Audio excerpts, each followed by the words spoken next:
Hola, bienvenido, bienvenida a un episodio más en este recorrido que estamos haciendo por el Sermón del Monte. Estamos explorando Mateo 5, 6 y 7 y permitiendo que sea el Señor quien nos edifique, nos ministre y nos transforme. Soy Tania, Isaías 43, y esperamos que este episodio sea edificación para tu vida, así como posiblemente han sido los anteriores. Si no los has escuchado, te invitamos a que vayas a nuestro canal de YouTube, donde hay muchos temas en donde te invitamos a hacer como los de Berea, a meditarlo todo, no nos creas nada, preguntar al Señor, lee la palabra y permití que esta traspase tu corazón y te cambie. Hoy vamos a hablar acerca de la enseñanza de Jesús acerca de la venganza. Esto está en Mateo 5:38.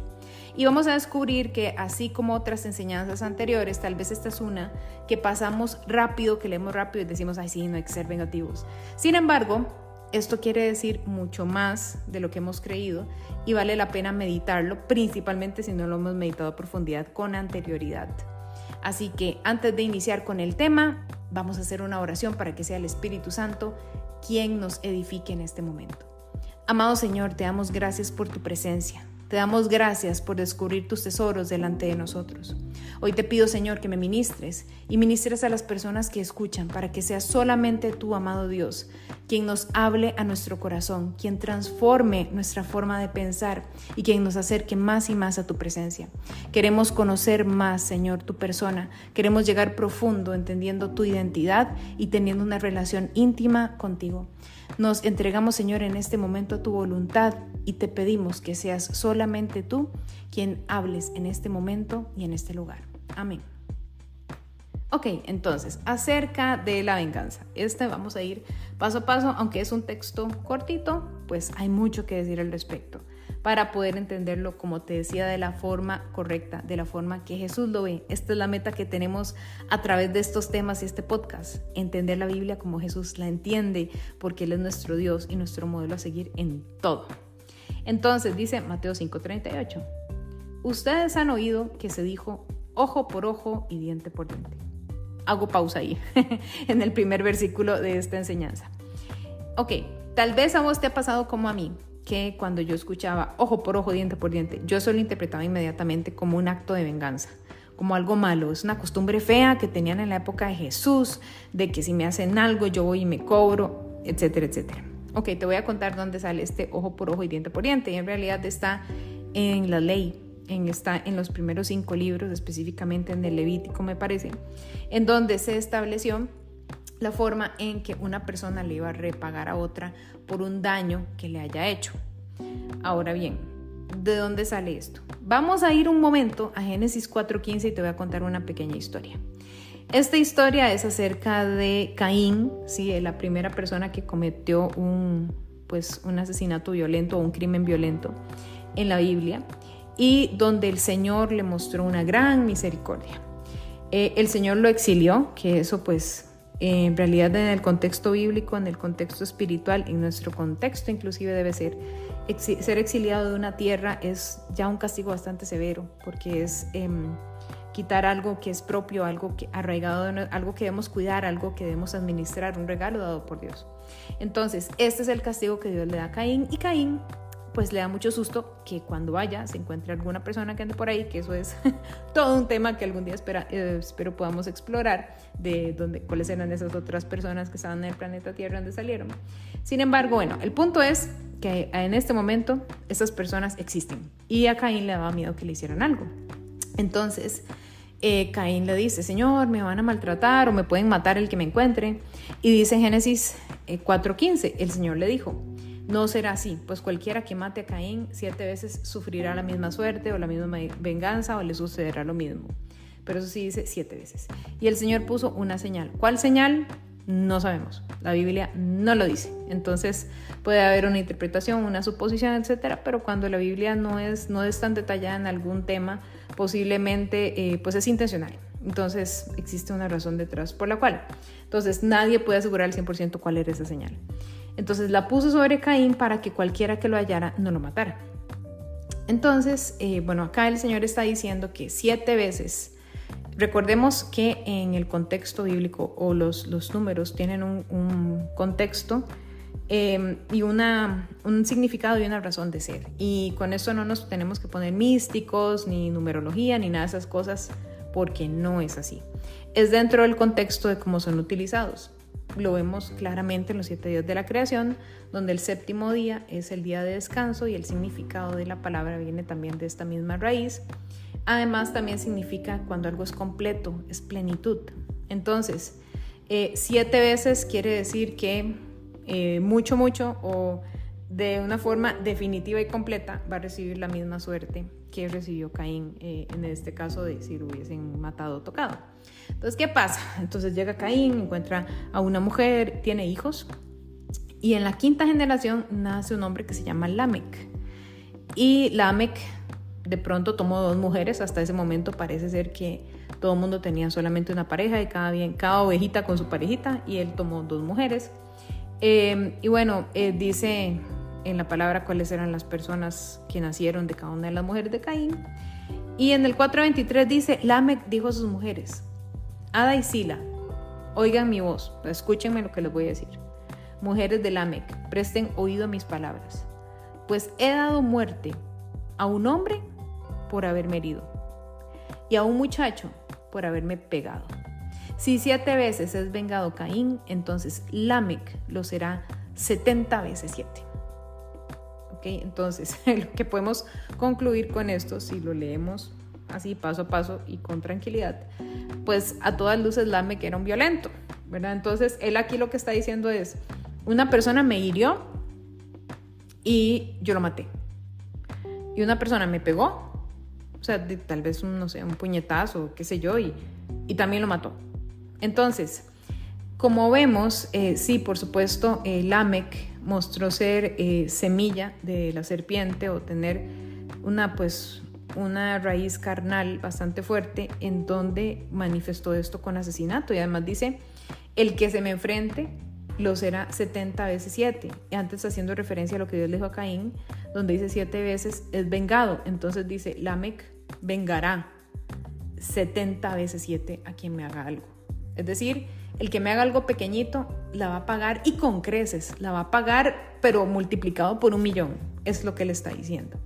Entonces, mucho tiempo después, para que entendamos el contexto en el que vivían en la época bíblica, mucho tiempo después, ya luego, pasa el diluvio, Noé, la descendencia de Noé, Abraham, Isaac, Jacob, pasan José en el desierto, pasan generaciones, finalmente llega Moisés, saca a las personas de Egipto, y durante el desierto el Señor les da la ley, que fue cuando los constituyó como una nación. Entonces, en esa ley dice el del ojo por ojo y diente por diente. ¿Por qué? Porque si una persona a mí me hacía algo, yo a esa persona le iba a tratar según mi criterio lo que esa persona se merecía. Entonces, tal vez alguien me vio feo y yo decidí que voy a ir a matarla. Y voy a ir a matar a esa persona y a su familia solamente porque me estorban y me chocan. Y eso no podía ser. Entonces, el ojo por ojo fue un nivelador de comportamiento, y que no todo el mundo se pusiera violento ahí a sacar espadas y matarse los unos a los otros de una forma completamente desproporcionada a lo que sucede. Entonces, no es que en sí la ley está mal. De nuevo, la ley nunca ha estado mal. El problema es la interpretación de la ley y el uso que se le da a la ley. Cuando Jesús, de nuevo, contexto, él está hablando a la gente, has escuchado ojo por ojo. En el 39 continúa y dice: pero yo les digo, no resistan al que es malo, antes bien, y empieza a enumerar una serie de ejemplos de cómo comportarnos. Jesús se está refiriendo a que las personas simplemente tomaron como: me hiciste esto, entonces de fijo me tenés que pagar de esta manera. O sea, las personas tomaron la ley como una excusa para actuar como ellos consideran es justo, y no perdonarle nada a nadie, más bien andar cobrándole a todos lo que yo considero que me deben. Y eso tampoco era el propósito de la ley. El propósito de la ley en sí es que la gente no se pusiera violenta además, y hacer justicia según sus criterios salvajes. Pero las personas lo tomaron como: bueno, si alguien me da un grano de arroz le tengo que ir a reclamar, porque esta es la manera de responder. Pero Jesús dice lo siguiente. Entonces dice: yo les digo, ahí también hago pausa. En el 39, cuando Jesús dice: y yo les digo, esa palabra digo es muy interesante, porque es en el griego original lego, así como la piecita de juguete Lego, Y originalmente esta palabra significaba echarse a dormir. Y uno dirá, bueno, ¿qué tiene que ver esto con decir? El tema es que significaba originalmente echarse a dormir y luego fue usado en el sentido de concluir algo, como poner un punto a algo, fin a un argumento. Entonces, Jesús lo que está diciendo con esto es, no, pero, o sea, ok, ustedes interpretaron ojo por ojo, diente por diente como una venganza, en lugar de como un nivelador, que la gente no se pase y tampoco actúe de forma desproporcionadamente injusta. Pero para concluir ese asunto, eso no fue interpretado así. Para concluir ese asunto, yo les digo cómo tienen que hacer. Entonces, nuevamente veamos, esto es un mandato. Aunque bien es cierto, nos han dicho que Jesús solamente habló de 2 mandamientos, que es amar al Señor y amar a los demás, pues bueno, adivinen qué. Este mandato está incluido en el segundo, que es amar a los demás. La razón por la cual las personas exigen lo que es correcto delante de sus ojos, lo que es justo según ellos, de alguien que me debe y que no actuó bien conmigo, es simplemente para sacarme el clavo. Es simplemente para obtener lo que yo creo, es simplemente por una herida que tengo en mi corazón de amargura, de ira, de dolor, que no la saco espiritualmente poniéndola, entregándosela a Dios, sino cobrándole a esta persona pensando en que, haciéndole lo mismo y haciendo que me pague de la manera que yo creo y quiero, me voy a sentir mejor, cuando en realidad con eso lo único que estamos haciendo es alimentando ese mal que se instaló en nuestro corazón. ¿Cómo sabemos eso? Por lo que Jesús sigue diciendo. Él dice, no resistan al que es malo. Esa palabra resistan también es muy importante entenderla, porque resistan significa oponerse, literalmente ponerse del lado opuesto a la persona que hizo algo. Entonces, como decir, somos enemigos. Resistir en este caso es, porque podemos tener muchas interpretaciones de esa palabra resistir en la modernidad, pero es como decir, ok, usted es mi enemigo y yo me pongo en el otro bando. Eso es lo que quiere decir con resistir. Y después dice al que es malo. Pausa de nuevo. Esta palabra malo originalmente es la palabra poneros o poneros, no sé, no hablo griego, menos griego antiguo, pero quiere decir literalmente una dificultad laboriosa, que es dañoso, que es dolorido o adolorido. Los dolores son miserias que acompañan a la maldad, es decir, como una persona problemática, una persona que nos pone una carga emocional, una persona que, como diríamos, nos da pereza, queremos evitar, ya viene esta persona con sus problemas, ya viene a decirme X, ya, y nos indispone porque esa persona viene a poner a nosotros todas las miserias o todos los dolores que acompañan su acto de maldad. Entonces, Jesús aquí está diciendo que las cosas son más difíciles o no según cuál sea nuestra reacción con esa persona y la situación que tenemos enfrente. Porque el Señor dice, antes bien. Ese antes bien, entendámoslo como 2 puntos a lo que sigue. Y después Jesús pronuncia 5 ejemplos, donde el primero es como el encabezado de los otros 4 ejemplos, porque dice, a cualquiera que te abofetee en la mejilla derecha, vuélvete también la otra, o vuelve la mejilla, o coloca la otra mejilla, según la versión como le hayamos escuchado. Esta frase es de las más popularmente conocidas en el mundo cristiano, porque por supuesto desde el inicio fue muy radical, o sea, ellos vivían en una época de dominio romano, donde habían pues un imperio matándolos por la mínima, pues sacándoles muchos impuestos, estaban completamente en un dominio militar. Entonces este tema de poner la mejilla era como, ¿qué? Si llega un romano y me pega, yo le pongo la otra mejilla, ¿qué? O sea, no, si yo puedo, yo le pego, lo mato y me voy, ¿verdad? Este es un tema muy de sobrevivencia, pero por supuesto, en este caso podemos ver claramente que Jesús no está diciendo déjate pegar hasta que te maten. Eso no es, porque ese mensaje sería completamente lo opuesto a absolutamente todo lo que él predicó, opuesto a todo él. Esto atentaría con nuestra vida, que es lo que tenemos que cuidar, porque es nuestro mayor regalo. Entonces no está hablando de eso. Y también lo podemos saber no solamente interpretando el contexto y pues toda la palabra de Dios, honestamente, para comprender que no se trata literalmente de golpes físicos, sino también por la palabra que dice vuélvele.